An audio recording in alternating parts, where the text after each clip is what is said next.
into your health insurance payment, into your cell phone bill. I want to tie it into everything that you pay money for on a regular basis. And if you've ever questioned, why do I pay that much? If you ever questioned, why is my health insurance bill so high? Why is this so high? Why is this so high?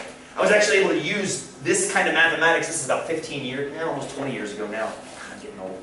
When I started my first job at my old high school, I taught high school, and our premiums went up every single year. And I'm like, this is ridiculous. I'm the healthiest person I know. But yet my premiums are going up the exact same rate as everybody else's. And they said, yes, blah, blah, blah, blah. I'm like, yes, but you are not categorizing my health in the proper way. You're looping me in with people that chain smoke. That's kind of ridiculous. And because of that discussion that I started back in the state of Delaware, they actually started, my employer started looking at different health plans that actually didn't do that group lump. So people are just blindly forking over money. Now, chain smokers love it, because they're actually paying less than they should. Yeah. But the freaks like me that ride their bike to work every day for 20 years are paying too much. So when you start analyzing and looking at all the individual pieces of the weighted average. So, let's start by talking about gambling. We'll teach you about a little casino game called Chuck-a-Luck. Oh, she looks like she cheat. She doesn't have to. The game is set up to cheat you already. Here's the game. Our friendly casino lady. 6, 5, 4, 3, 2, 1. Sounds familiar, yes? The bird cage. The bird cage, it's kind of hard to see. There are 3 dice in that bird cage. Your job, you take $1, you walk up to the Chuck-a-Luck table, you place your dollar on any one, just like we've done here. You place your dollar on any one of the 6 numbers. That's your bet. You've bet on that number now. Nice casino lady takes the bird cage and spins it. The dice flop around and eventually come to rest on the bottom. You win money based on how many of your numbers showed up in the bird cage. That make sense? So clearly the more numbers that you bet on that you see, the better you do. Is that fair? Okay, so what we're going to do is we're going to set up. We're going to turn the lady off for a second. I don't need her right now. Over there. Jenny. This experiment number 3 is Chuck-a-Luck. We're going to analyze this game. We're also going to talk about why it's not as popular anymore. It's fallen off in American casinos. It doesn't show up that much. British casinos still like it. Good. So experiment number 3, we'll go back over there. Chuck-a-Luck. And there's an equation for this one too. Patrick, to answer your question about, there's always an equation for these things. You can always retrofit an equation to the data, but I want to focus on the actual table. So here's what we're going to do. We're going to say we bet on 5. Why not 3? I want to bet on 3. Because I have an Excel spreadsheet of counting 5s, so it's okay. Does it matter what we bet on? That's a great question. Why not 3? Why not 1? Why not 6? Because it doesn't matter. And because I set the damn Excel sheet to count 5s. That's what I'll do with you. So we're going to bet on 5. So what I'm going to do first, I'm doing this in orange because this isn't going to be a part of the distribution. It's going to be a placeholder for us to keep track of our payouts. So if you bet on 5, how many 5s can you get when the nice lady spins the bird cage? You can get 3. You want that. Is it equaling 5 or is it just... Just your number 5 has to show. Thank you, Megan. Your number 5 has to show. So you can get 3? 3. You could get 2. You can't get 4. It's only 3 dice. Well, you get none, right? You can get 0. So 0. 1, 2, or 3. Those are the outcomes right there. You guys got it. When she spins that bird cage, 3 dice fall face up. And you're either going to get none of the numbers you bet on, 1, exactly 2, or all 3. Those are the, if you will, the random variable values. Now, we're not going to use those in the calculation we're about to do because I don't care about the average number of 5s I get. I care about the average what? I definitely care about that, but why do I care about the probabilities? Because I want to know how much I'm going to... Well, I want to bet $1. And how much more? How much am I going to walk away with after I bet the $1? That's what I'm interested in. Over time, if I play this game, how much am I going to walk away with over time if I've played this game over and over again? That's what I care about, yeah? So let's talk, first of all, you can't answer that question yet because I haven't told you what I told you you've won if you see your number, but I haven't told you how much, right? So here's the deal. Here's the deal. X equals amount 1. That's going to be the random variable I care about. So I'm going to tell it to you verbally right now. Costs $1 to play. If you bet on 5 and you don't roll any 5s, you just lose your $1. If you get 1 5 and 2 non-5s, you get your $1 back, so you break even. If you roll 2 5s and 1 9-5, you double your money. It's $1 back, essentially, because you get 2 back, but you bet 1 in, so you end up gaining 1. If you roll 3 5s and you bet $1, they give you 10 back, which means you cleared 9. So those are the payouts. What would the payout be for no 5s at all? Nothing. Careful, -1, because you paid $1 to play, and that's crucial. You have to account for that dollar you bet somewhere. It's called the ante when you're betting, and you have to account for that somewhere. It's easiest to account for it right now. Good? -1? Yes? I'll put dollars up here so you know we're not talking about British pounds or anything like that. Although it doesn't matter. Say it? Pesos? And it doesn't matter because it's all multiplication, but keep it in the United States. What's your payout if you roll a 5? Zero. There's where your 0 is, because you get your dollar back. You break even in that case. Yeah. How about if you roll 2 5s, what's your payout? 1 even, because you got 2, but you paid 1, 2 minus 1. And that's going to be 9, isn't it? 10 to 1, it's 10 to 1 payout for this one, 2 to 1 payout for this one, 1 to 1 payout for that one, and 0 to 1 payout for that one, which if you take the dollar out, looks like that. Now you got to realize, this will apply to any dollar amount. You have to multiply by those numbers.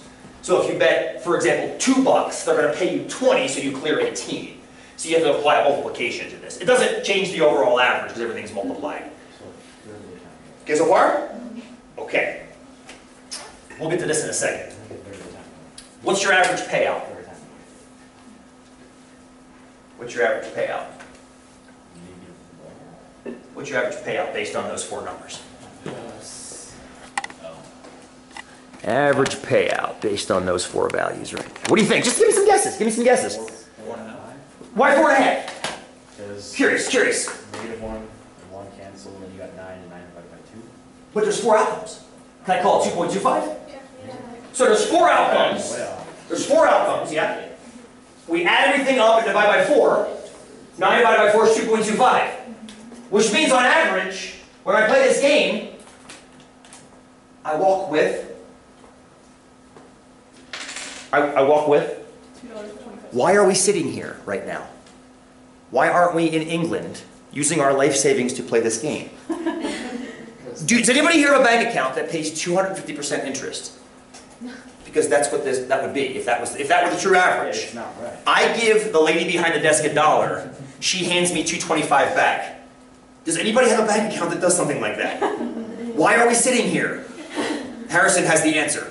Because that's not right. Because what did we assume about this distribution when we said that it was 2.25? Even. We didn't assume it was weighted at all. Remember that word I used earlier? With a single die? The single die is what kind of a distribution? Uniform. We assumed 25% of the time, 25% of the time, 25% of the time, 25% of the time. Guess what? Unfortunately, it doesn't happen.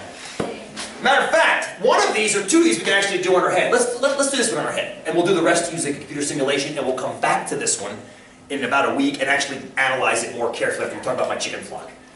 What's the chance of rolling 3 5s? 1 in 216. 1 in 216. What the hell? Where did that come from? Where'd 216 come from? 6 times 6 times cubes. 3 dice. Remember how we got 36 for 2 dice? 3 dice, 6 times 6 times 6. How many triple 5s are there? But 1. 1 in 216, which is what, 0.005? Right? That's not going to happen very often. It happens enough. People playing, when it happens, the lights go off, the alarms bells ring, everybody buys some drinks. And that's what keeps them coming back. Now, what are the chances of the rest of them? This is where, and Kate brought up the solution to this earlier, but rather than get inundated with the mathematics of that, we're going to do it via a simulation. Oh, don't need to roll 3 dice, I need to chuckle. Look, hang on. Go away. You can't see this anyway. Could you, if you don't mind, Jenny, just AD muting that? That'd be awesome. Thanks. Oh, and let me put this down. What I've done is I set up a chuckle board for you to analyze. I want to make it smaller so you can actually see the damn thing. Oh, I'm going to do this. There we go. Make this bigger so it's visible.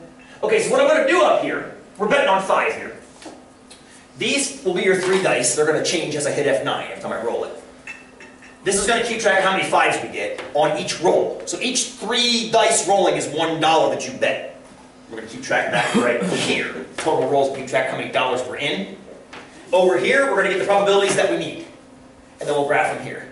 Try to predict what this graph is going to look like before I start it going. Try to get an idea in your mind. Are we bell-shaped, skewed, uniform? We know it's not uniform, right? We know it can't be that, or we wouldn't be sitting here. I sure as hell wouldn't be. Let's get this thing going. So we have the damn thing. It's not updating quick enough. There's an update. I'll hold it down. I'll let it come up every once in a while so it updates itself. Still 0. Hang on. Give it time. What does 1 and 2 16 mean? We got it. It will happen. On average, 1 and 2 16. Exactly. It's got to happen. Let our infinity get big enough, man. Every 216 times we should. Oh, look, now it happened too many times. It's now happened too many times, hasn't it? Well, not anymore. Right? It happens on average once every 216 times. Doesn't mean it will. It doesn't mean it doesn't guarantee it every 216. It means on average over time. So Jack said it hasn't happened yet. I'm gonna give it time, and then it happened like twice or 3 times in a row, or close to in a row, within 400 trials. Well, that's actually twice too much. Once every 216 should be about once every 200. So every 1,000 trials, we should see it about 5 times. Now we should have seen it about 6 times, but we're up to 8. We're actually overestimated that one a little bit. Pretty cool, huh? When let go. There, it's updated now. Sorry, the numbers weren't updating over there. I apologize, because I'm holding the damn finger now and not letting it update. Watch that number of 5s on current roll. What numbers do you see an awful lot in that red box over there? 0. Yup. A lot of zeros, occasionally some 1s, less occasionally. 2s pop up. Anybody seen the 3 pop into that box? I've never been able to see the 3s. I've seen it happen twice. Yeah, I can't. It's so freaking fast. My eyes don't refresh as fast as the computer screen does. I can see the occasional 2s. Oh, there was one. There was one right there, wasn't it? I should make it conditional formatted so it pops up yellow or something. That way we actually see. There was another one. Damn it, I was lucky. How did you get so good at Excel? So I told myself I wanted to learn it. Is he just It's 20 years of practice. I mean, it's what you guys take CIS 125E. Has anybody taken that course? CIS 125. It is a phenomenal course. You could learn what took me 20 years in 3 months, honestly. Now, granted, I can teach Lou and Peter Casey a few things about Excel just because I'm a punk rock Excel guy and I've learned like backdoor ways to do things. But it's not worth. It's worth your time to take that course. It counts as an elective. Some of you need to take it for your degrees anyway. And Excel is a freaking powerful tool. I mean, it's ridiculously powerful. I mean, look at what we just did. We just spent $2,867 playing Chuck-a-Luck. We did, didn't we? How much money did we walk away with? Well, hang on now. Less than we started. Less than we started. Good answer, Jenny. Good. Let's come back to our distribution. And let's figure out how much money we walked away with. Okay? Let's figure it out. We know the probabilities now. Now, when I say we know, we simulated them. And we'll get back to figuring out where they actually came from in the next week. Because this is actually a distribution called the binomial distribution, which is, I actually want to spend a lot of time in, because it's the one that shows up in Gallup polls, and Rasmussen polls, and Time polls, and CNN polls. It's the one whenever they say, this percent of Americans approves of Congress, 2, 3%, whatever it is. It's where that poll came from, it's that distribution. But we'll get into that. Right now we simulate it. How often do we never roll our bet of 5? About 57.82% of the time. Go ahead and slap that into the probability that we need right there. There's what we need. We'll show you next week how to actually calculate this without using an Excel simulation. It's actually pretty slick. Is that 125 divided by 216? Tell me that again, Michael? 125 divided by 216. Michael has a vote for that. Should be exactly 125 out of 216. Anybody, if you don't mind crunching, how do you on it? 0.578. This is 560. This is 125 out of 216 because how many ways can we not roll 5s? Well, if you're not rolling 5s, it means you roll anything else you want. So there's 5 choices for each of the dice. 5 times 5 times 5 is 125. There's your sample. Now, realize some of those are triple 4s, and you should have bet on 4, right, obviously, but you didn't, you bet on 5. So there's 125 out of the 216, which ends up being 578. We're only off by the 10,000th place. Ooh, I got goosebumps on that. Very good. Yeah, it's exactly what it is, Michael. The trickier ones are the 0 and 1. Or these two here, the 1 and the 2. They're a little trickier because you have to figure out which die doesn't match the 5s. And that's where we'll get into it next week. But thank you, that's exactly what that is. The end. Very nice, very nice. This is like all the hard drives working, none of the hard drives working. Like on your project. Notice how I didn't get into your project on like, what if half of them fail? I didn't care about that now. I'll care about it next week when we get into these more in detail. Good! How about 0.3468? Yes. 0.0694? And last but not least, 0059. What is 1 and 2/16? What is it to 4 decibels, Hattie, if you don't mind? 0.0046. Not bad. We're still overestimated a little bit, but I mean, hardly. We're still less than 1%. But they keep you coming back by paying you big when you hit that. Yeah? Okay, friends. Now, I asked a question earlier. I said, how much money do we all walk away with after this? And Robert's already shaking his head. So if you guys would, use that and tell me, on average, what you're going to quote-unquote win. On average, what are you going to quote-unquote win when you play a game of Chuck-a-Luck?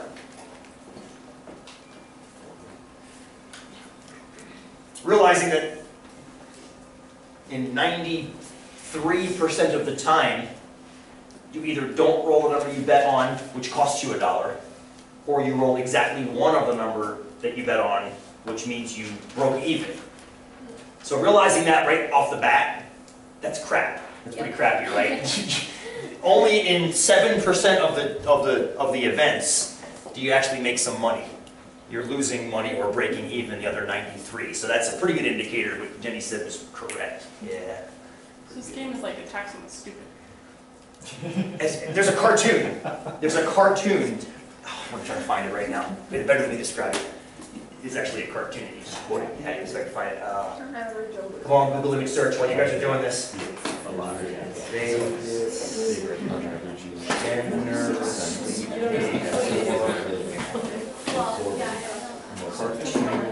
to test my Google search.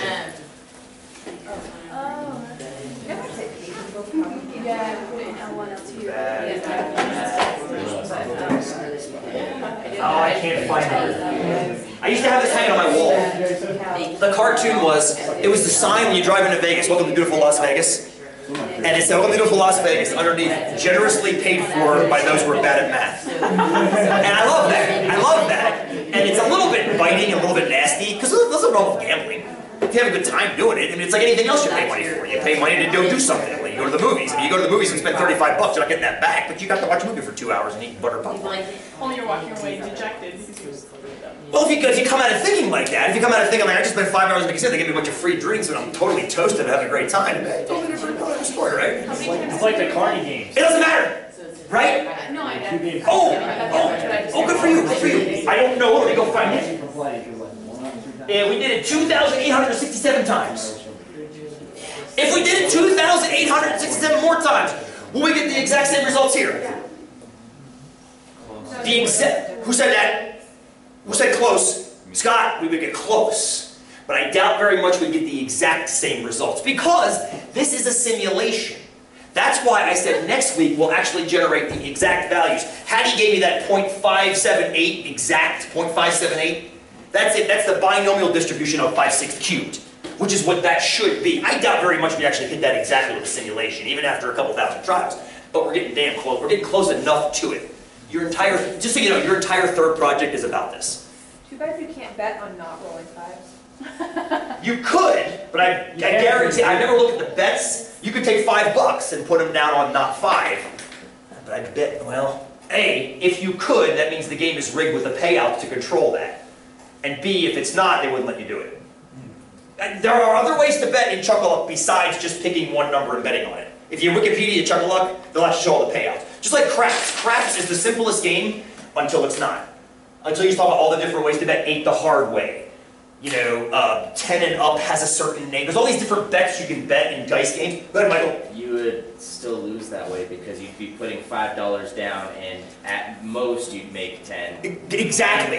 Exactly. If they even allow the bet, because you might not be losing enough money by their standards, if you will. Yeah, I mean, the games are rigged against you. How much on average, friends? How much? About 46 cents. About 46 cents lost, correct? So when you guys ran the average, you got a negative 46 cents, right? So we lost 1,360. There you go! So you still, if you had a buttload of money going in, you might still have money going out, but you got less than what you had when you went in. So think of it this way. So but did you have fun doing it? Maybe it was worth it. Probably not. I'm just saying, if you had fun doing it, it was an okay thing. Not that much fun, that means. Careful, I can't make that decision for you. This is the thing, I can't make that call for you. But here's the deal. We lost 46 cents on every game. Can I call that 50 just to round it off? Yeah. Here's an easy way, rather than actually going through the trials and tribulations of playing the game. Walk up to the dealer, hand her $1 and ask for 50 cents change, and then walk away. Because that's essentially what it is, right? That's essentially what it is. It's like you giving her $1, her giving 50 cents, and you walking away. That's what's going to happen on average. That never actually does happen, does it? You never lose 50 cents. But you average a loss of 50 cents. Why is that? Because sometimes you lose $1 that often. Sometimes you don't make anything. Sometimes you gain $1. And sometimes you gain 9. But here's what I want you to do, and work with me on this one mathematically. I'm going to do this one out by hand again. I know you guys didn't. You just did it via your TI. But I want to work this one out again by hand to kind of get you understanding, again, why Vegas likes this one. Because when this one happens, the lights go off, the alarms go off, the little old ladies get drinks bought for them, right? But pay attention to the average, okay? The average winnings. And remember, I'm never going to ask you to compute these out by hand, but I want you to see why it's so important to consider what's going on behind the scenes in these calculations. You have to take each random variable times its probability. So the first random variable is -$1 times its probability of 0.5782. Then you've got to add to that the next payoff, which is $0, times the probability of 0.3468. Then you've got to add, this is what your TI was doing. When you ran one of our stats, this is what your TI did. Then it's going to do $1 times the likelihood, which is 0.0694. And last but not least, the big payout, 9 times the probability 0.0059. Now, if you work all this out, look what it ends up being. This guy right here is about -57, call it 58 cents. That's -58 cents. That gets you treated towards the average. -58 cents. Now that's worse than your average, right? Your average was 46. Don't worry, we're not done yet. What does this contribute towards the average? Nothing. That contributes nothing because you didn't make anything. You broke even. So there's +0. What did this contribute to the average? About 7 cents. About 7 cents, right? Good. The fact you're laughing now means you're getting the point. And then the Whopper. What did this contribute to the average? If you would, give me the number of cents. I can't do it in my head very accurately. Is it 5 cents? 0.5 cents? It's not even a full cent. Yes? That? So you see, the big payout over time, Kate? Oh, it doesn't under that, go ahead. Oh, the big payout over time contributes that much to the average. Yeah, it's positive. It's positive. Yeah, it's positive, all right. But it's that, which is overshadowed by the negative contribution to the average. And here's where Vegas wins. They can say, Tuesday night! Double payouts. And this becomes that. Well, but if you bet 1, even if it's 18 and not 19. But my point is they're trying to make it even more attractive. You're right, it technically should be blah, blah, blah. But betting 1, they're going to pretend you bet 2 and pay you as if you bet 2. Therefore doubling your payout, if you will. Still negative. Still negative average, right? Yeah. They're making a ½ cent less per game. But they're still making money off of you per game, yes? There's always that one old lady that goes in there, though, and just like... Sure is. And for every old lady, for every old lady that pulls that off, there are 9,999 other people that are doing this. That's the beauty of Vegas. Vegas is genius. How else can you put a city nowhere near a body of water with a fountain the size of the Bellagio's in a 15% humidity environment and keep pumping water in that thing 24/7, 365?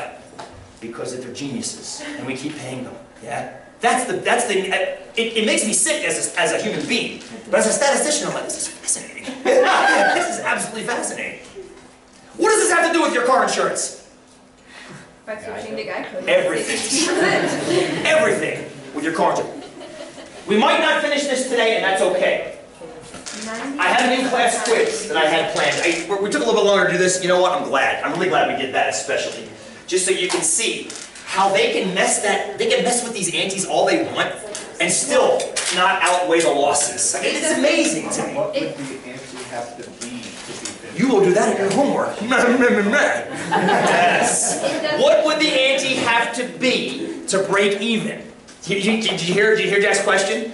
What would they have to make the ante be to have it break even? I have you do that in your homework. Because they keep an eye on that. They say, okay, here's the break-even point. Make sure we're paying out less than that and we're still making money. And, as you'll see in this quiz, if you do that wrong, the companies can lose money. So, anyway, grab one of these. If you want to work with somebody, that's great. If not, work by yourselves. Totally fine. Just like any other in-class quiz. Okay? So